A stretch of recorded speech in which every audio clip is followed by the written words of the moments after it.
नमस्कार दोस्तों, आप सभी का स्वागत है डेली करंट अफेयर्स की आज की हमारी क्लास में। सीधे मुद्दे की बात यह है कि करंट अफेयर्स की महत्वपूर्ण बातचीत आप लोगों के साथ में करने के लिए आमंत्रित हूं या उपस्थित हूं। आज हम लोग 3 महत्वपूर्ण विषयों पर बातचीत करेंगे। सबसे पहला मुद्दा जो है वर्ल्ड चेस चैंपियनशिप, जिसका आयोजन सिंगापुर में किया जा रहा है, कौन उसमें भारत की तरफ से विजेता रहा, उस बिंदु पर बात करेंगे। दूसरा, के बिरला फाउंडेशन के द्वारा दिए जा रहे 3 प्रकार के पुरस्कार जो हैं, उनमें से कौन सा पुरस्कार हाल ही में दिया गया, इस पर बातचीत करेंगे। तीसरी बात हम करेंगे, जो हैकाथॉन आयोजित किया जाता है हर वर्ष, इस बार कौन से वर्ल्ड हैकाथॉन का आयोजन जो है वो किया गया, जिसको देश के प्रधानमंत्री द्वारा संबोधित किया गया। इस प्रकार के कुछ महत्वपूर्ण सवालों को लेकर मैं आप सब लोगों के सामने हाजिर हूं। चलिए शुरुआत करते हैं। सबसे पहले पॉइंट आपके सामने कुछ बातों के साथ मैं आगाज करूंगा आज की हमारी क्लास का। और आगाज ऐसा है कि अक्सर हम लोग इस यात्रा में चलते चलते हार मान जाते हैं, लेकिन हार नहीं मानना है। ये यात्रा ऐसी है जो दुनिया के हर पथिक को तय करके जानी पड़ती है। अगर ऊंचाइयों पर पहुंचना है तो उसी ऊंचाई के साथ आप भी आगे बढ़ना चाहते हैं। तो बिखर पड़ा है तेरा वजूद तेरे ही घर में, बेकार महफिलों में तू इसे ढूंढता है, जिसे ढूंढता है तो दूसरों के किस्सों में, वह इनकलाब तेरी ही कोशिशों में पलता है। मेरे दोस्तों, दूसरों की किस्से कहानियों में अपनी सफलताओं को खोजने का प्रयास मत करिए। आपकी सफलता आपकी कहानी में, आपके किस्सों में, आपके अरमान में, आपके घर में, आपके परिवार में खुशियां लेकर आएगी। तो अपने आप को मजबूत बनाइए और अपनी इबारत खुद लिखिए, ताकि जीवन में बहुत बेहतर कर सको। तो चलिए शुरुआत करते हैं आज की हमारी क्लास की। सबसे पहले क्या है पहला सवाल। सबसे पहले, भारत जो है विश्व शतरंज का चैंपियन बन चुका है। चैंपियन बनने के पीछे भारत की क्या कहानी है, जरा देखिए। शतरंज की शुरुआत करने वाला देश ही भारत है और अब भारत इसका चैंपियन बन चुका है। भारत अब तक जो है वो कितनी बार इसका चैंपियन बना, कौन कौन रहा, तो ध्यान रखिएगा मेरे दोस्तों। शतरंज के अंदर इस विश्व चैंपियनशिप का आयोजन जो है वो कहां पर हुआ, तो पहला याद रखिएगा सवाल है आपका सिंगापुर। सिंगापुर में इसका क्या किया गया था, आयोजन किया गया था शतरंज की विश्व शतरंज प्रतियोगिता का। ग्रैंड मास्टर डी गुकेश जो भारतीय खिलाड़ी है, ने विश्व चैंपियनशिप बचपन का सपना अपना हकीकत में बदल दिया है।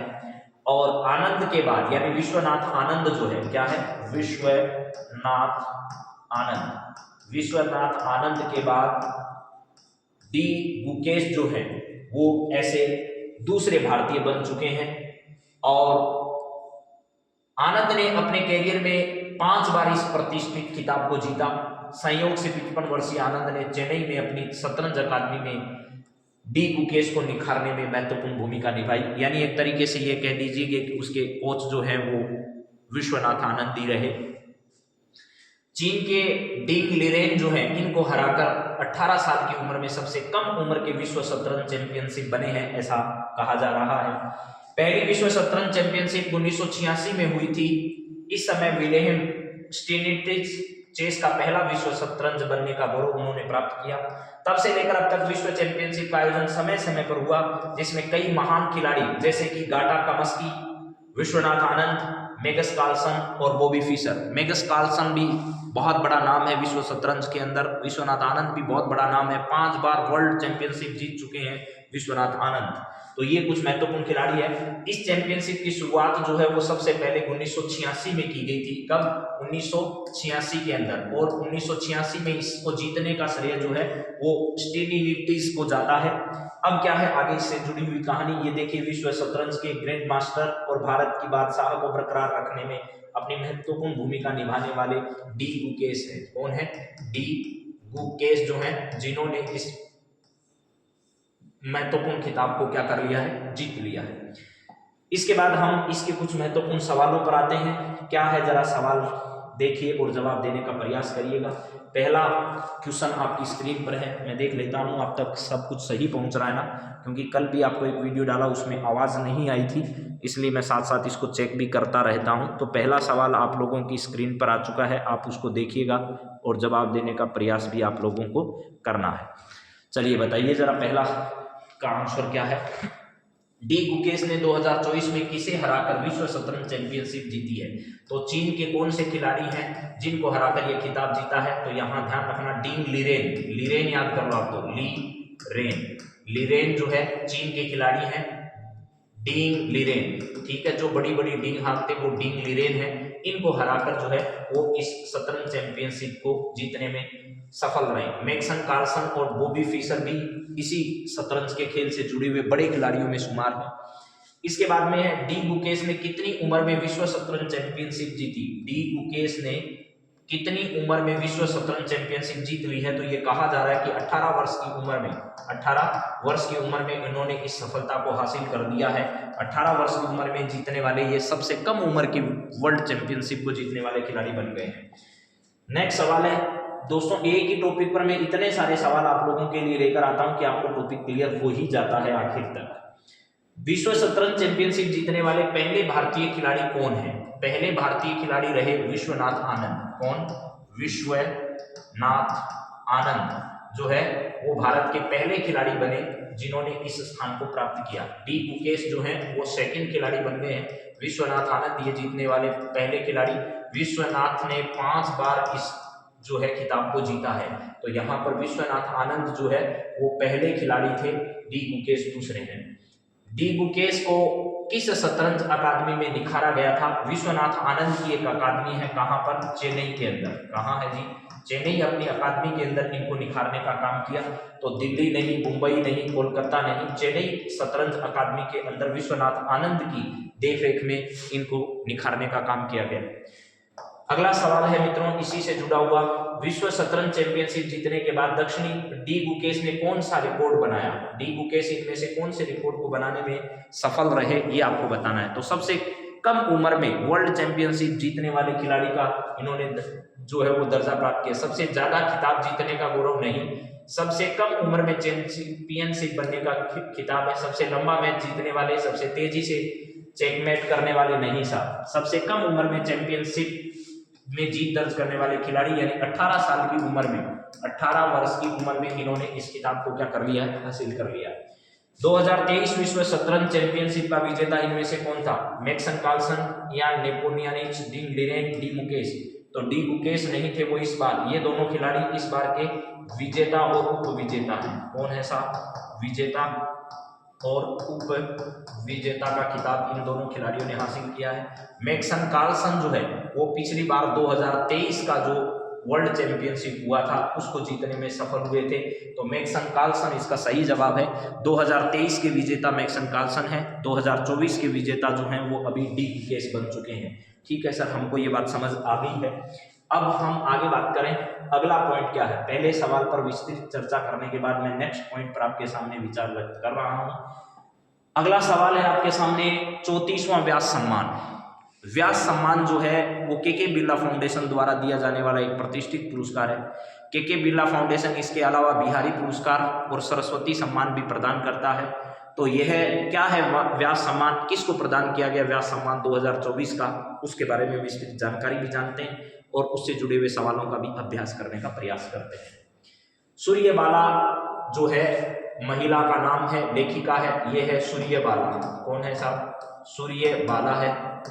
तो सूर्यबाला के बारे में मेरा कथन क्या है वो जरा सुन लीजिए। सूर्यबाला द्वारा लिखित कौन देश को वासी, वेणु की डायरी। क्या है रचना का नाम, जरूर याद रखना मेरे दोस्तों। कौन देश की वासी, कौन देश की वासी, कौन देश की वासी, और यह है किसकी, आगे लिखा हुआ वेणु की डायरी, वेणु की डायरी, कौन देश की वासी। बस आप तो इतना याद कर लो, बहुत इंपॉर्टेंट सवाल है, आने वाली परीक्षाओं में यहाँ से जरूर सवाल बनेगा, कौन देश की वासी। तो चलिए, यह है 34वां क्या है, व्यास सम्मान है, व्यास सम्मान है जो इनको दिया गया है। नाम क्या है, सूर्यबाला है। कौन देश की वासी, तो बता देना सूर्य देश की वासी, बस इतना याद कर लो। कौन देश की वासी, सूर्य देश की वासी, कौन देश की वासी, सूर्य देश की वासी। तो यहाँ पर यह सम्मान जो है दिया गया है। और यह जो उपन्यास है ये क्या है, उपन्यास है, रचना है जिसके लिए दिया गया है, और इसकी रचना 2018 में की गई थी दोस्तों, 2018 के अंदर इसकी रचना की गई थी। इसके बारे में कुछ और पॉइंट्स भी हैं। 34वें व्यास सम्मान के बारे में, सूर्यबाला द्वारा लिखित कौन देश का वासी वेणु की डायरी को 34वें व्यास सम्मान से सम्मानित करने के लिए चुना गया है। यह उपन्यास 2018 में प्रकाशित हुआ। 1943 में उत्तर प्रदेश के वाराणसी में जन्मी सूर्यबाला काशी विश्वविद्यालय से हिंदी साहित्य में एमए की और बाद में पीएचडी की। यानी आपसे संबंध पूछा जा सकता है कि सूर्यबाला का संबंध किस राज्य से है, तो सूर्यबाला जो है वो कहाँ की रहने वाली है, यूपी की रहने वाली है। 1991 में स्थापित यह पुरस्कार किसी भी भारतीय नागरिक के द्वारा पिछले, अब इस व्यास सम्मान की स्थापना कब की गई थी, तो व्यास सम्मान जो है वो कब से दिया जा रहा है, तो 1991 से यह व्यास सम्मान जो वो प्रदान किया जा रहा है। किसको दिया जाता है, तो पिछले 10 वर्षों में जिसने क्या किया है, किसी भी भारतीय नागरिक द्वारा पिछले 10 वर्षों में प्रकाशित उत्कृष्ट हिंदी साहित्य कृति के लिए दिया जाता है। इसमें 4 लाख रुपए की नगद राशि जो है वो प्रदान की जाती है। तो राशि की पिछले 10 वर्षों में जिन्होंने हिंदी साहित्य के क्षेत्र में महत्वपूर्ण कृतियों की रचना की है उनको दिया जाता है, और इसमें 4 लाख रुपए की इनामी राशि जो है वो प्रदान की जाती है। ये भी आपको याद रखना है। ठीक है सर, बात तो आपकी भी अच्छी है। अगला सवाल जो है उससे पहले डिटेल यही है इसके बारे में कि फाउंडेशन की ओर से, यानी के बिरला फाउंडेशन जो वो इस पुरस्कार को देता है। यह बयान के अनुसार हिंदी की सुप्रसिद्ध लेखिका सूर्यबाला की पुस्तक कौन देश की वासी वेणु की डायरी को 34वें सम्मान 2024 के लिए चुना गया।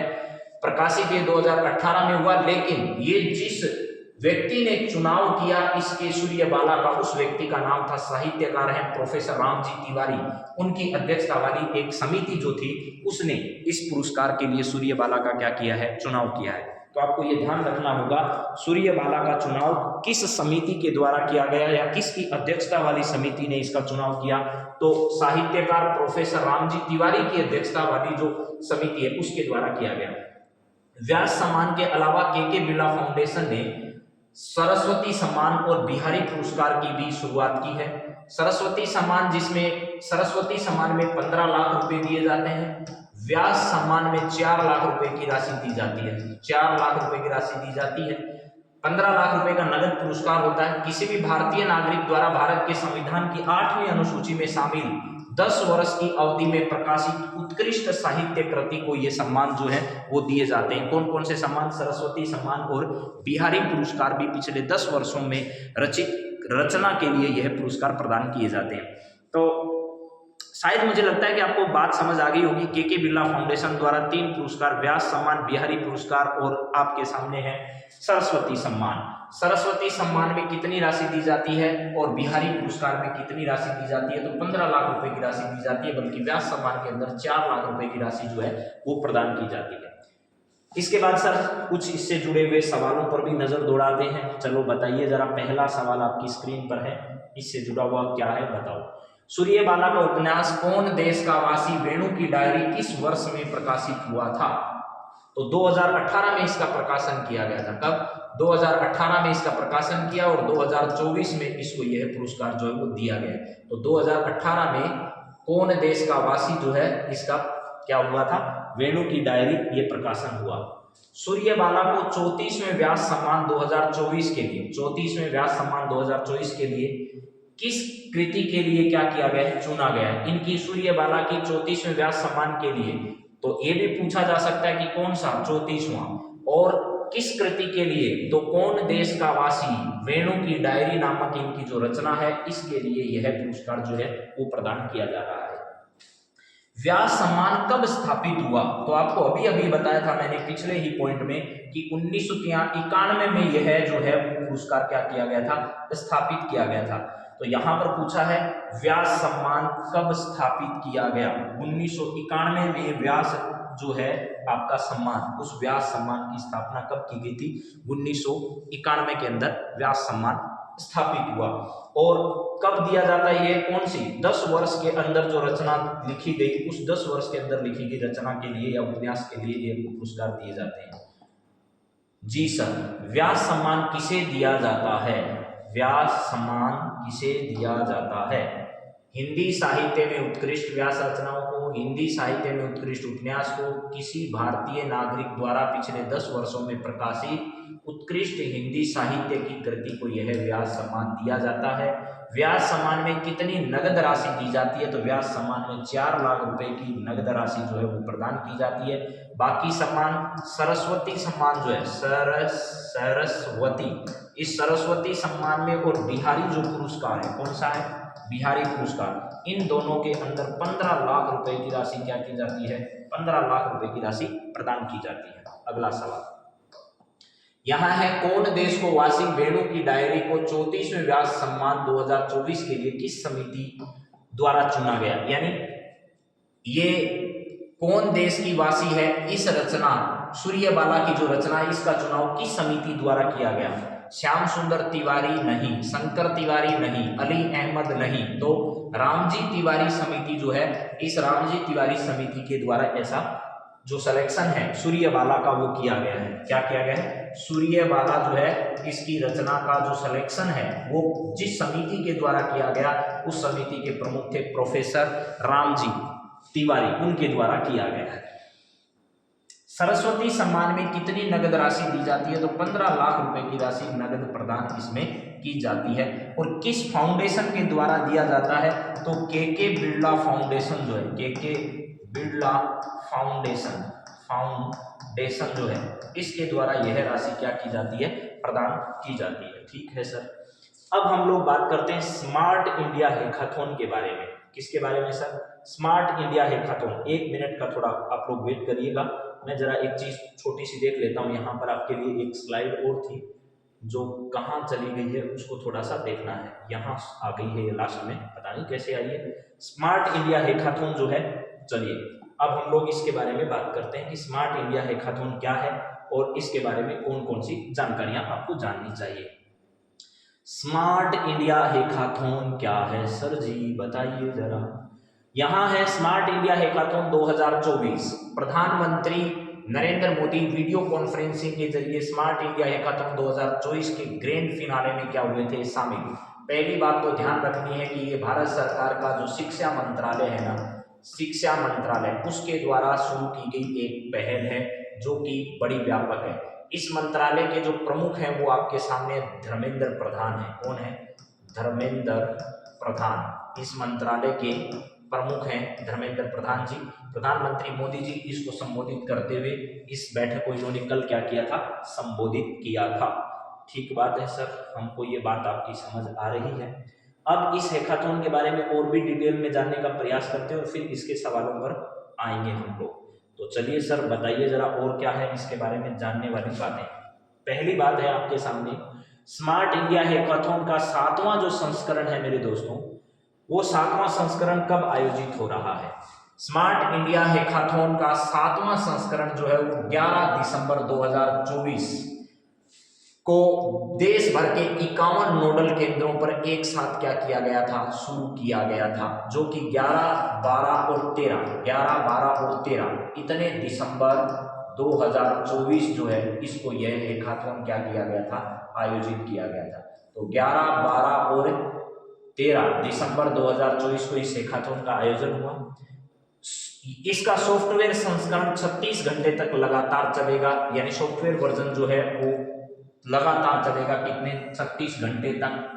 फिर लिखा है कि इसका हार्डवेयर संस्करण 11 से 15 दिसंबर 2024 तक जारी, यानी 11, 12, 13 और 14 तक तो ये क्या होगा, वर्चुअली नहीं बल्कि कौन से आधार पर, हार्डवेयर आधार पर, यानी धरती पर इसका आयोजन होगा। एक तरीके से वर्चुअली जिसका आयोजन किया जाएगा वो कितने घंटे तक, 36 घंटे तक चलने वाली प्रोग्राम के बारे में बात की गई है। क्या है अब ये हैकाथॉन, इसके बारे में भी सुन लो। स्मार्ट इंडिया हैकाथॉन एक राष्ट्रव्यापी पहल है जिसका उद्देश्य विद्यार्थियों को उनके दैनिक जीवन में आने वाली कुछ महत्वपूर्ण समस्याओं सुलझाने के लिए एक मंच प्रदान करना तथा इस प्रकार उनमें उत्पाद, नवाचार, संस्कृति और समस्या समाधान की मानसिकता क्या करना है, विकसित करना है। मेरे दोस्तों, मूल उद्देश्य विद्यार्थी जीवन में आने वाली समस्याओं के समाधान को एक मंच प्रदान करना, ताकि सभी विद्यार्थियों की समस्याओं को समाधान करने वाले लोगों से रूबरू करवाया जा सके, सब बच्चे अपनी समस्या रख सकें और उसका समाधान हो सके। ऐसा मंच जो है वो ये हैकाथॉन है। सबसे पहले इसका आयोजन 2017 के अंदर किया गया था। 2017 से हर वर्ष इसका आयोजन होता है, लेकिन बीच में कोरोना आने की वजह से 2020 का एक संस्करण आयोजित नहीं हो सका। तो ये है smart India hackathon, smart India hackathon SIH। इसकी शुरुआत 2017 में केवल सॉफ्टवेयर श्रेणी में किया गया, यानी वर्चुअल आधार पर किया गया, लेकिन 2018 के बाद इसको हार्डवेयर यानी इसे मूल रूप से क्या किया गया, आयोजित किया गया। अब तक 4 संस्करण इसके पूरे हो चुके हैं, सफल संस्करण पूरे हो चुके हैं, जिनमें SIH यानी 2017 का, 18 का, 19 का, फिर 20 में नहीं हुआ, 22 का, 23 का शामिल है। कोविड-19 के कारण 2020 को रद्द कर दिया गया था। अब स्मार्ट इंडिया हैकाथॉन के 7वें संस्करण में है, यानी 2024 के अंदर जो संस्करण आयोजित किया गया है वो कौन सा संस्करण है, 7वां संस्करण इसका आयोजन हुआ है। यानी बीच में एक तरीके से कह दो 2020 के नाम से कोई संस्करण जो है वो आयोजित नहीं हुआ और 21 के नाम से भी। तो 7वां संस्करण जो 21 लिखा नहीं है शायद यहाँ, लेकिन ये 7वां संस्करण हो गया। देखो 2017 में पहली बार इसको ऑनलाइन आयोजित किया गया, वर्चुअली आयोजित किया गया, फिर 2018 में, फिर 2019 में, फिर 2020 में ये हुआ नहीं, 2021, 2022, 2023 और 2024 अब हो गया है। तो 1, 2, 3, 4, 5, 6, 7वां संस्करण अभी हुआ है। तो 2020 वाला एक संस्करण इसका आयोजित नहीं हुआ था, ऐसा आपको समझना है। ठीक है सर, अब इस पर कुछ सवालों को जानते हैं। पहला सवाल क्या है, देखिए मैं अब आपको जो पढ़ा रहा हूँ टॉपिक वाइज पढ़ा रहा हूँ और आपकी परीक्षा की दृष्टि से इससे बेस्ट जो मेथड है वो हो नहीं सकता।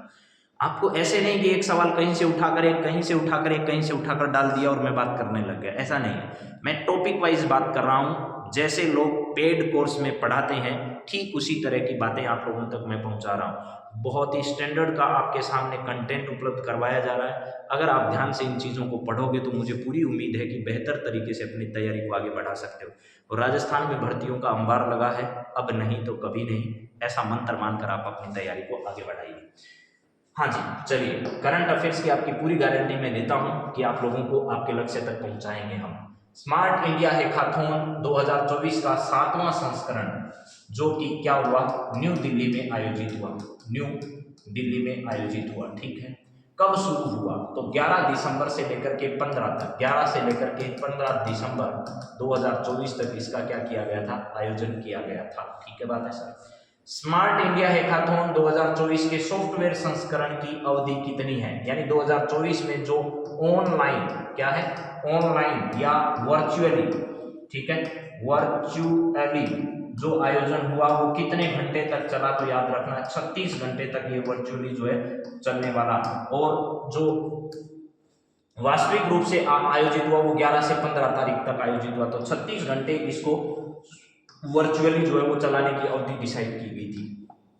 Next point, smart India hackathon 2024 के हार्डवेयर संस्करण की अवधि कितनी, तो मैंने अभी बताया 11 से 15 दिसंबर 2024 तक इस हैकाथॉन का जो है वो क्या किया गया था मेरे दोस्तों, हार्डवेयर संस्करण के रूप में कह दीजिए, या वास्तविक रूप से उसका आयोजन किया गया। बाकी 36 घंटे ये है क्या चला, वर्चुअली चला। स्मार्ट इंडिया हैकाथॉन 2024 का आयोजन कितने नोडल केंद्रों पर हुआ, 25 पर नहीं, 60 पर नहीं, 40 पर नहीं, 51 नोडल केंद्रों पर एक साथ इसे क्या किया गया, शुरू किया गया। नोडल सेंटर बनाए गए, उन नोडल सेंटर्स पर इसका आयोजन हुआ। ठीक बात है सर। इसके बाद अगला पॉइंट है मेरे दोस्तों, यहाँ स्मार्ट इंडिया हैकाथॉन का उद्देश्य क्या है। उद्देश्य आपको बता दिया, विद्यार्थियों के दैनिक जीवन में आने वाली जो समस्याएं उनके समाधान के लिए एक मंच विकसित करना, खेल कूद के लिए नहीं, भाषा के लिए नहीं, केवल शैक्षिक नहीं, छात्रों को तकनीकी समाधान विकसित करने के लिए क्या करना है, प्रेरित करना है। इसके लिए यह शुरू किया गया है। और छात्रों की दैनिक समस्याएं जो है, दैनिक समस्या समाधान हेतु एक मंच है। ये क्या है, एक मंच है ये हैकाथॉन, जिस पर विद्यार्थी जीवन में आने वाली, यानी विद्यार्थी की पढ़ाई संबंधी, उसकी एजुकेशन संबंधी आने वाली समस्याओं का समाधान इसके अंदर किया जाता है। ठीक बात है सर। ये तो स्मार्ट इंडिया हैकाथॉन की शुरुआत किस वर्ष हुई थी, स्मार्ट इंडिया हैकाथॉन जो है इसकी शुरुआत किस वर्ष हुई थी, आपको ये बताना है। स्मार्ट इंडिया हैकाथॉन की शुरुआत किस वर्ष हुई, 2015 में नहीं साहब, 2017 में इसकी शुरुआत हुई। 2017 में ये क्या हुआ था, ऑनलाइन इसका आयोजन किया गया था। 2018 में पहली बार इसका हार्डवेयर कह दो या रियल जो है, रियल धरातल पर इसका आयोजन किया गया था। स्मार्ट इंडिया हैकाथॉन में हार्डवेयर श्रेणी कब जोड़ी गई? हार्डवेयर का मतलब है यानी ऑनलाइन की बजाय उसे रियल धरातल पर 2018 में क्या किया गया था? आयोजित किया गया था। तो 2018 में इस हैकाथॉन को आयोजित किया गया था। इसके बाद अगला सवाल है मित्रों, किस वर्ष में स्मार्ट इंडिया हैकाथॉन को कोविड-19 के कारण रद्द कर दिया गया? तो 2019 का जो संस्करण था उसको रद्द कर दिया गया था, उसका आयोजन नहीं हो पाया था। यानी 2019 में कोविड आया था लेकिन 2020 का आयोजित नहीं हुआ था। 2019 का तो हुआ था, 21 का फिर बाद में आयोजित हुआ। तो 2020 का जो संस्करण है उसका आयोजन नहीं हो पाया था। अब तक स्मार्ट इंडिया हैकाथॉन के कितने संस्करण पूरे हो चुके हैं? तो इस वर्ष 11 से 15 तक होने वाले को मिलाकर ये 7वां संस्करण है। कितना है? 7वां संस्करण जो है संस्करण ये आपके पूरे हो चुके हैं। 7 संस्करण, इसलिए 15 तारीख को कल पूरे हो जाएंगे तो 7वां ही अपने को करना है। अब आगे से ध्यान रखना, 7 संस्करण आप ध्यान रख लेना, इस वर्ष इसके कंप्लीट हो चुके हैं। अब पीछे कुछ सरस्वती सम्मान और के बिरला फाउंडेशन की आगे पीछे हो गए हैं कुछ स्लाइड्स, लेकिन आपको जो के बिरला फाउंडेशन वाला जो पॉइंट था वहां इनको जोड़ लेना है। तो उसी टॉपिक से रिलेटेड है लेकिन किसी कारणवश पता नहीं ये आगे पीछे थोड़ी स्लाइड आ गई है, तो एक स्लाइड की वजह से जो है ना, एक स्लाइड पीछे छूट गई है किसी वजह से, वो बीच में आ गई, तो कोई दिक्कत नहीं है। अब आप इसको समझ लीजिए। सरस्वती सम्मान किसे दिया जाता है? सरस्वती सम्मान जो है वो किसे दिया जाता है? किसी भारतीय नागरिक द्वारा हिंदी में प्रकाशित काव्य रचनाओं के लिए, किसी भारतीय नागरिक द्वारा संविधान की सूची अनुसूची 8 में शामिल किसी भी भाषा में 10 वर्षों में प्रकाशित उत्कृष्ट साहित्य कृति को, यानी 10 वर्ष की अवधि, यानी किसी व्यक्ति ने अगर 2014 में कोई रचना लिखी थी और उसके बाद 2024 तक उसकी रचना को पुरस्कार दिया जा सकता है। अगर इसकी अवधि को पार कर गया है तो उसको इस कैटेगरी के अंदर शामिल नहीं किया जाएगा। के बिरला फाउंडेशन ने कौन से पुरस्कार शुरू किए हैं? एक तो व्यास सम्मान देता है, एक सरस्वती सम्मान देता है और एक बिहारी पुरस्कार देता है। इसमें व्यास सम्मान के अंदर 4 लाख रुपए की राशि दी जाती है, बाकी में 15 लाख रुपए की जो राशि है वो प्रदान की जाती है। तो आज हमने 3 महत्वपूर्ण टॉपिक से आपसे चर्चा की है। एक, विश्व शतरंज चैंपियनशिप जिसका सिंगापुर में आयोजन किया गया, भारतीय विश्व शतरंज खिलाड़ी डी गुकेश ने इसे जीता है और सबसे कम उम्र में जीतने वाले खिलाड़ी बन चुके हैं।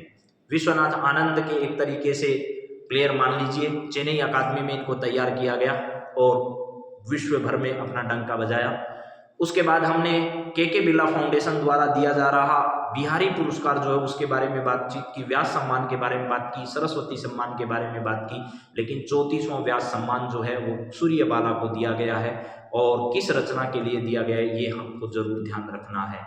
इसके बाद में हमने बातचीत की मेरे दोस्तों, अभी आयोजित हुआ 2024 का जो हैकाथॉन है उस हैकाथॉन के बारे में बातचीत की कि हमारे यहाँ पर विद्यार्थियों के दैनिक जीवन में आने वाली समस्याओं के समाधान के लिए इस हैकाथॉन का आयोजन शिक्षा मंत्रालय द्वारा प्रतिवर्ष किया जाता है, लेकिन 2017 में इसका वर्चुअली शुरुआत हुई, 2018 में इसे वास्तविक रूप से शुरू किया गया और 2020 का एक संस्करण कोरोना की वजह से आयोजित नहीं हो पाया और उसके बाद लगातार इसका आयोजन होता है और 7 संस्करण इसके आयोजित हो चुके हैं।